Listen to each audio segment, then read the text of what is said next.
Bonjour na bandeko na biso nyonso ba Congolais, bonjour na ba abonné na biso nyonso ya Rumeur de Kinshasa sango ya Congo. Lelo tozali na esengo pona ko partager na bino actualité politique ya maye nyonso ezali kolekana na mboka na biso RDC. Malgré mon santé ezali mo kokoso, mais ndenge ezalaka toujours que non eza engagement puis tozalaka déterminé à chaque fois couper sabino évolution ya maïnyo sezali kolekana na mboka na biso. Lelo tokobeta masolo na deux parties, na partie na biso ya liboso tokolobela ba tenue militaire ya garde républicaine na ba tenue militaire ya FARDC oyo bakangaki na niveau ya Butembo. Mutu oyo abadaki kosala convoi nango aperçu quelques détails, quelques généraux ou bazali à la base ya makambwana. Et à part ça, bazana ba partenaire na bango ou balingaki ba pirater tenue militaire ya garde républicaine ya sika oyoyo et salaka sécurité ya fachi otobengaka communément Chikata bakangi batenywana bakangi bagout bakangi ba bayonet dessous ya carte ezalaki nini batu wana souci na bango bazalaka na posa ya nini parce que à chaque fois fachi alembaka te ya koyebisa bango ya kobelela kenon bokite ba groupes armés voire kutu président Jean-Marc Kabunda Kabund le numéro 1 ya Assemblée nationale honorable président Bosso alobaka toujours kenon bokite ba groupes armés mais batu wana bayokaka te. Ça fait plus ou moins 2 fois où on a sali kolobela l'olengenini groupe moko ya 15 généraux basali ko planifier babeta tata mokonzi coup d'état. Et les kani mikolote bomoni awa na niveau ya Butembo baye ko kanga lisusu ebele ya bateni.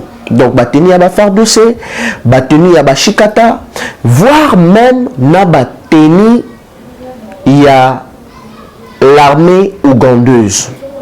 Batouana c'est parce que ba comprendre que ba calcul ba kabal na bango nyonso otu babandaki kosala pour RDC et retrouver Kimiate bazali presque au bout parce que tata mokoza ebisaka bango que non ngandingi na zawana toko tikela bino ton ata mokolo mokote to kende na bino tina suka. Donc ezali sujet oyo tokolobela mukolo ya lelo tokolobela lolengeni ni armée na biso na armée ougandaise lolengeni ni ba récupérer mama na base ya ba Adolf o ezalaki à quelques mètres ya parc ya Virunga bachaki bazwana bobandaki komona à chaque fois autonom ba fusillade de salemi na niveau ya parc ya Virunga babomi ba travailleurs babomi ba garde oyo babatela ka garde donc nyoso wana ezaki ADF o bazaki mama na base militaire wana mais mukolo ya lobi Dieu merci armée na biso congolaise ensemble na armée ougandaise ndenge tozali ko travailler en partenariat et ko sala canon ba récupérer base wana solide. Na deuxième point tokolobela rencontre ya Francis Kalombo na Bahati Lukwebo bato bazali ko mituna ebele mais nini yango ezali kolekana est-ce que Francis Kalombo a adoré na kati ya nyo sacré ba dessous des cartes ezalaki lolenge nini est-ce que ça un rapprochement moko entre ensemble pour le sportif ndenge nga na bengaka yango na FDC allié donc tout ya émission na biso toko éclaircir bino dessous ya carte ya rencontre wana entre Bahati Lukwebo na Francis Kalombo ou juste ezalaki nini. Alors ndenge na nosaki yango na sommaire tozali kobanda na point na biso ya liboso. J'espère que biso nyonso tolandaki tourner ya tata mokonzi na Kasai parce que ngai moko pe nazaki wana na Kasai na tourner constat ezaki vraiment amer komona eta ya banzela, komona lolenge nini makambo ezali kolekana kuna. Mais lelo yo nazali komona tata mokonzi alobi makambo moko ya mutuya yakeno biso toye pona koyiba te pona koboma mboka te. D'ailleurs mboka ekufa kala. Ça veut dire quoi? Pona zomona na batu mususu oyo pena baza même pas ba donneur de leçon, baza na leçon moko te ya kopesa biso balingi pe bazwa espace babanda koloba o te non ndenge ezali wana biso pona nini fachi koloba boy. Mais oui, Fachi a pleinement raison. Nani atikela biso kuluna? Nani ateka bakare miye na biso na bapaya? Banani batika laisser aller na ba chinois na ba indo-pakistanais ezali au régime criminel ya Kabila. Lelo Fachi aye il faut ba contrat nyonso ezala vraiment renégocier parce que ezana groupe moko d'individus oyo ba komisaki Congo bien privé na bango.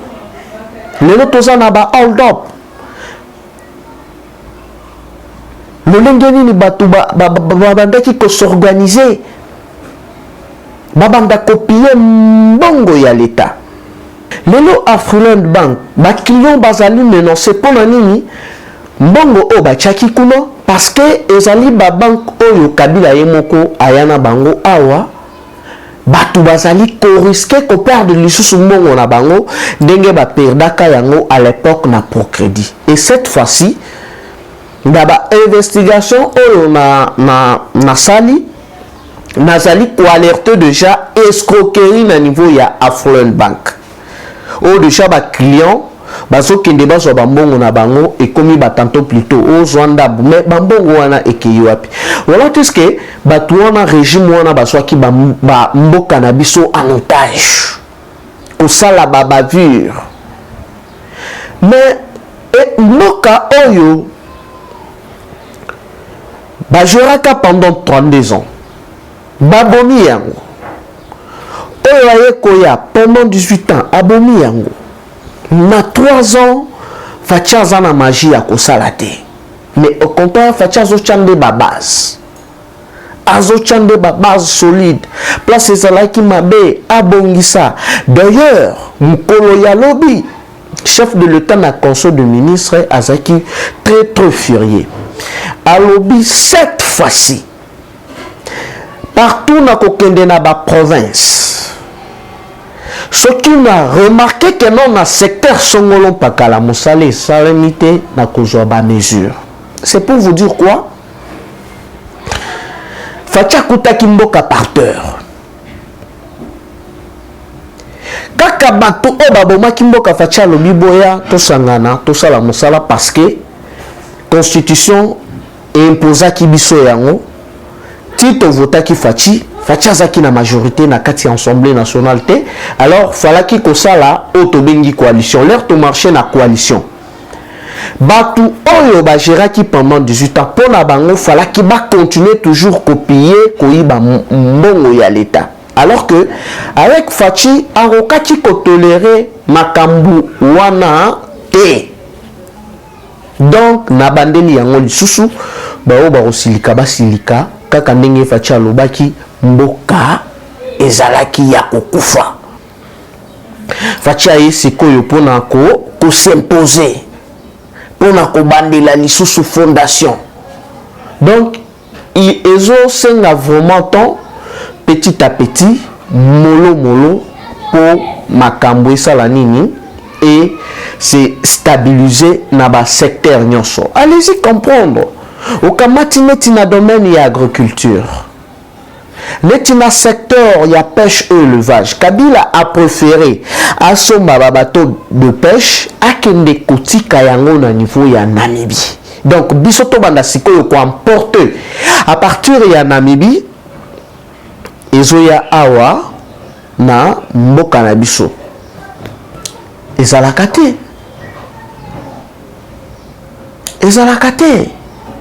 nyonso wana mpona nini parce que bazwaki douane en otage okamati bamabongo nyonso nalobela yango trop na baémission na nga passé sikoyo bino bolingaki faci abeta maboko alobake non voilà nakotaki douane bien nyonso bien non lelo nazomona chef de l'état ye na baprojet mosusu ya neti kwankwadi na niveau ya mbujimai na lubondai na kananga na kwilu na manyema kuna ezali baide moko ya malamu o tata mokonzi aye na yango sikoyo awa qu'est-ce qui se passe? Pourquoi bato bakomi mutema duku? Pourquoi bato bazali à l'est, mes chers frères? Mukolo ya lobi na niveau ya Butembo, ba service ya renseignement, ba service ya douane, bakangi plusieurs conteneurs, ya ba tenue militaire, ya bashikata oyo bazali ba garde républicaine ya tata mokonzi, donc oyo tozali kobenga communément bashikata. Bakangi batenu ebele donc bato ba pirater yango nyonso wana comme ça babanda kolata ba utiliser bango na babanda kosala ba bavire pona kosalir image ya chef de l'état kaka na même conteneur bakangi batenu ya FARDC parce que bato wana ba comprendre que non lolenge oyo tozali ko collaborer na armée ougandaise moyen baya basala ba infiltration ezalité alors faut bazo bateni comme ça ba ADF wana bino bozomona bango neti baza ba bandeko na biso ba FARDC ou soit ezali armée ougandaise mais non zokande basali ba commande ya bateni balata biso to kanisa baza bandeko na biso leur bakoya babomi ba FARDC comme ça ba gagner du terrain, ba continuer na copier, ba continuer na koyiba mboka na biso. Alors, tata mokonzi a prometaki bango déjà en faire. Yango bomonaki que non, voire même le président ougandais Yoweri Museveni a salaki déclaration à l'obi, ce qui tata mokonzi a ko permettre ba ko attaquer ba ADF tina niveau ya Kisangani kuna parce que ebele déjà ba pakati mbangu est komeli bango ngai pona nini parce que babandaki koyebisa bango maintes fois que biso ndenge toza boye tolingi collaboration moko ya voie normale ya grande porte boye to collaborer na bino si il faut bosala ba commerce na mboka na biso soki bolingi bosala ba misala mususu il faut tosala ngo na voie normale na voie moko légale boye bo travailler ou soit boye bo bosali ba besoin na bino mais na voie moko normal na cadre toujours ya gagnant mais ce qui bozoya na boule ya copier na boule ya ko infiltrer armée na biso bo banda ko boma bandeko na biso là ça ne va pas passer yango zo mona que non ezala MONUSCO ezala Rwanda ezala quelques nos pays voisins mususu bazali contenté na collaboration na biso entre l'armée ougandaise na l'armée congolaise. Voilà ce que ba montaki stratégie oyo Kabila azali partenaire, Olive azali partenaire, Katumbi partenaire, teni wana oyo bozali komona eza teni oyo euti na niveau ya Dubaï. Et côté Dar es Salaam, denge bandaki kokatisa déjà vers Butembo comme ça, ba envahir yango partout parce que bato wana bazali na bakabal. Mais Dieu merci, Facha zali Nzambe, denge balobaka toujours que non, ceux qui ont révélé est condamné, denge zali wana. Kova mobimba ya bato babandaki ko escorter ba bateni bazali aux arrêts, bato batangi bango. Bayebani, alors c'est à la justice de faire son travail. To continue à deuxième propos na kochité rencontre ya Bahati Lukwebo na Francis Kalombo. Mes chers frères, denge zali wana ezana batu mususu tozana bango na kati ya union sacrée. Mais franchise na transparence lolenge fachazo memela makambo. Batu wana baza contenté. Pona bango il faut lisusu bazonge la contrôle ya RDC ba continuer copier, ba continuer koyiba ndenge ba mesana kakala. Francis Kalombo epa ya Bahati Lukwebo yaki koluka nini? Ba yoki déjà nous que non gouvernement ekozala remanié. Alors tant que gouvernement ekozala gouvernement Sama Lukonde ekozala remanié, bango baye déjà en avance ba négocier poste ya qui premier ministre. Donc ensemble pour le changement bazana posa ya kenon ce qui kenon gouvernement Sama Lukonde ekwei tata mokonzi a décidé alongola Sama Lukonde comme ça premier ministre Oyo Facha Konome dans le prochain gouvernement azala mutuya ensemble pour le changement. Donc carte ya liboso Oyo Francis Kalombo akendelaki epa ya Bahati Lukwebo yango wana. La deuxième carte ezaki nini? Ezaki keno na 2023 bac ou soit ensemble pour le changement. Si l'arvé keno ba gouvernement Sama Lukonde Koité na 2023 ensemble pour le changement a coalisé na AFDC allié ya Bahati Lukwebo. Et réponse ya Bahati Lukwebo ezalaki non. Parce que à salaki déjà déclaration officiellement à lobby ngai candidat nanga na 2023 et kozala son excellence Félix Antoine Tshisekedi Tshilombo. Voilà dessous ya carte oyo ya rencontre ya mukolo ya lobby entre Bahati Lukwebo na Francis Kalombo.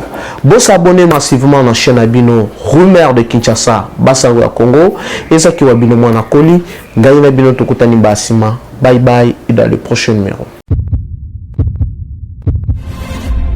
Eshima, votre magazine qui bat au rythme de l'actualité. Une réponse à vos besoins en information, un éclairage dans divers domaines. Impartial, documenté, instructif. Eshima au cœur de l'info. En exclusivité, édition spéciale Inspection Générale des Finances. Jules Alinguete Kay, les shérifs des finances publiques. Jamais dans l'histoire de cette institution, 34 ans durant, l'opinion nationale et internationale n'avait autant parlé de l'IGF. En près d'un an et demi, le shérif des finances publiques, avec le concours de ses différentes brigades, a enchaîné des audits et des contrôles des finances et des biens publics, des enquêtes, inspections, vérifications, contre-vérifications et des surveillances de toutes les opérations financières, tant en recettes qu'en dépenses, du pouvoir central, des provinces et des entités territoriales décentralisées, ainsi que des organismes ou entreprises de toute nature. Et Shima Magazine fait un coup de projecteur sur les actions d'un homme qui a révolutionné un service jusqu'hier inconnu du grand public. Expert comptable agréé, spécialiste en fiscalité et expert en matière d'écoulement des affaires, l'homme qui supervise et coordonne le programme ponctuel des missions de l'IGF connaît tous les rouages des finances publiques. Retrouvez également l'interview exclusive au travers du micro de Thierry Kambundi. L'impact des missions de contrôle et d'encadrement sur la trésorerie de l'État et ses entités. Des témoignages largement concordants et des avis crédibles des mandataires publics et des gouverneurs de province. Fifi Masuka, gouverneur intérimaire de la province du Lualaba, ministre provincial des Finances Lualaba, le ministre provincial du Budget Lualaba, Lambert Mende Omalanga, PCA des lignes maritimes congolaises, DG Lucien Ekofo de la SONAS et Gabin Loubipa de l'OCC.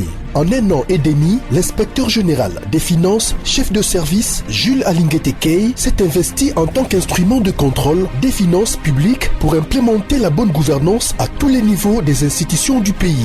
Focus. Barnabé Mwakadi Mwamba accompagne la vision de Félix Tshisekedi dans la maximisation accrue des recettes.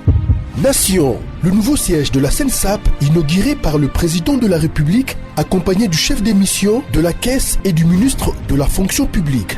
Interview de Claude Ibolanki et Colomba, coordonnateur du mécanisme national de suivi de l'accord cadre d'Addis Abeba. Force de patriotes, Honoré Mvula, une montée plus que réaliste en politique.